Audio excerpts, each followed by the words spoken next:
France, premier réseau associatif de conseil et d'expertise comptable, présente Parole d'expert.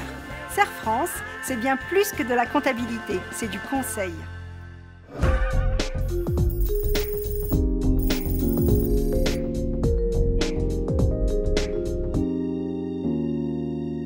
Bonjour à tous, bonjour Christophe. Bonjour Bénédicte.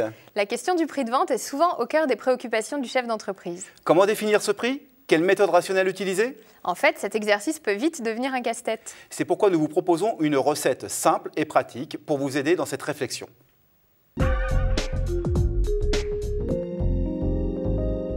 Il existe de multiples méthodes pour déterminer un prix de vente. De la plus improbable, c'est-à-dire au pif, à la plus classique en faisant référence à un catalogue de prix. En passant par des usages, dans la profession c'est 35 € de l'heure, ou par la comparaison avec les prix pratiqués chez les concurrents. Ces approches ne sont pas dénuées d'intérêt. Elles peuvent être le reflet d'un prix de marché qu'il serait dangereux d'ignorer. Pour autant, ces modes de détermination du prix de vente ont pour inconvénient de ne pas tenir compte du fonctionnement économique de l'entreprise, de ses charges à couvrir, en un mot, de son besoin de rentabilité. Un prix de vente doit permettre de faire progresser les ventes, tout en assurant la capacité bénéficiaire de l'entreprise.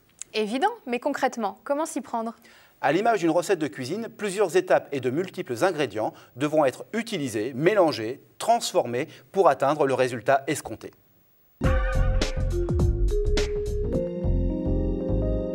En premier lieu, déterminer un prix de vente nécessite de se pencher sur la comptabilité de l'entreprise et de l'organiser en fonction des catégories de charges. À savoir les achats de matières premières, les charges courantes, les charges liées à l'investissement, les frais de personnel productif, les frais de personnel administratif. Sans oublier le bénéfice souhaité par le dirigeant.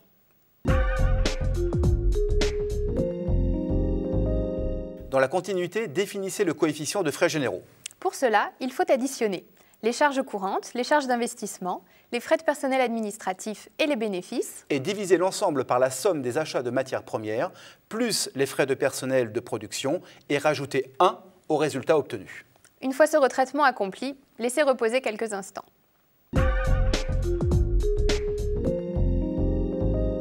Troisième étape, calculer le coût direct d'une heure de travail productif. Pour cela, vous devez réunir le montant des frais de personnel productifs et le nombre d'heures productives dont dispose l'entreprise. Attention, les heures productives sont obtenues en déduisant des heures payées aux salariés, les congés payés, les temps de déplacement. Une fois ces ingrédients réunis, diviser les frais de personnel productifs par le nombre d'heures productives, vous devez obtenir le coût de l'heure de travail productive. Enfin, pour la touche finale, reprenez le coefficient multiplicateur déjà calculé et appliquez-le au coût de revient direct de l'heure productive pour connaître le montant de l'heure de travail à facturer. Procédez de la même façon avec les achats de matières pour évaluer le prix de vente des matières premières à appliquer au devis et la marge prévue. Au sein d'une même entreprise, plusieurs prix de vente pourront être déterminés. Par exemple, un plombier trouvera un intérêt à définir deux catégories de prix. D'un côté, les chantiers avec des matières premières en quantité normale, et de l'autre, des dépannages qui nécessitent peu de matière. Dans le même esprit, l'analyse peut aboutir à un prix de vente élevé au regard des possibilités du marché. Dès lors, une analyse approfondie des charges, des produits proposés, du savoir-faire ou encore de la clientèle ciblée devra être menée pour vérifier l'adéquation entre l'entreprise et son marché. On vous laisse à vos calculatrices et à vos fourneaux en attendant de nouvelles paroles d'experts productives.